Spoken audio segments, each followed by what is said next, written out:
कल्पना करो एक लड़की की, नाम है काव्या। काव्या पढ़ाई में तेज है, जिम्मेदार है और दिल से बहुत सच्ची इंसान है। वह कभी किसी का बुरा नहीं सोचती, हर काम पूरी कोशिश से करती है। लेकिन उसकी एक आदत है, वह हर बात को ज़रूरत से ज़्यादा सोचती है। अगर कोई हल्की सी बात उसको कह देता तो वो दिन भर उसी बात को लेकर बैठ जाती। कोई गलती हो गई, वो बार बार उसी पल को दोहराती है। भविष्य का ख्याल आए, अगर सब गलत हो गया तो रात को बिस्तर पर शरीर सो जाता है लेकिन दिमाग जागता रहता है। एक दिन वह छत पर बैठी चुपचाप आसमान देख रही थी। उसके पिता पास आकर बोली, बेटा तुम इतनी खामोश क्यों हो?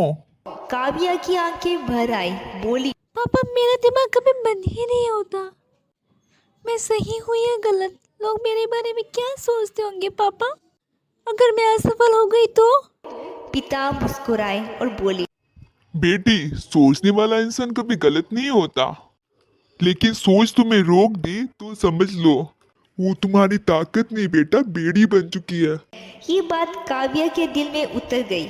उस दिन उसने तय किया, अब वो अपने ही दिमाग की कैदी नहीं बनेगी। यही से शुरू होती है ओवर थिंकिंग से आज़ादी की यात्रा। ओवर थिंकिंग क्या है? जब हम किसी एक बात को बार बार घुमाते रहते हैं बिना किसी हल के, जब सोच हमें आगे बढ़ने के बजाय हमें वही रोक देती है। ओवर थिंकिंग क्यों होती है?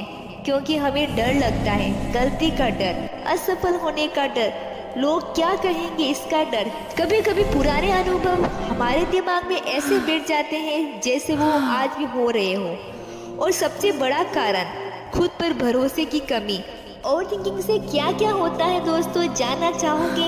ओवर थिंकिंग से बेचैनी, नींद की कमी, हर फैसले में डर, खुद को कम समझना और सबसे कीमती चीज समय और ऊर्जा की बर्बादी। काव्या ने पहला कदम उठाया। उसने खुद से कहा, मैं ज़्यादा सोचती हूँ, थोड़ा इमोशनल। दूसरा कदम, उसने सीखा कि सोचना और उलझना अलग अलग चीज है। जो सोच हल दे वो सही है, जो सोच बस घुमाए वो जहर है। तीसरा कदम, वर्तमान में लौटना। एक दिन वह पार्क में बैठी थी, एक बूढ़ी औरत बच्चों को खेलते देख रही थी। काव्या ने पूछा, आप क्या सोच रही हो? औरत बोली, कुछ नहीं बेटी, मैं बस यही पल जी रही हूँ।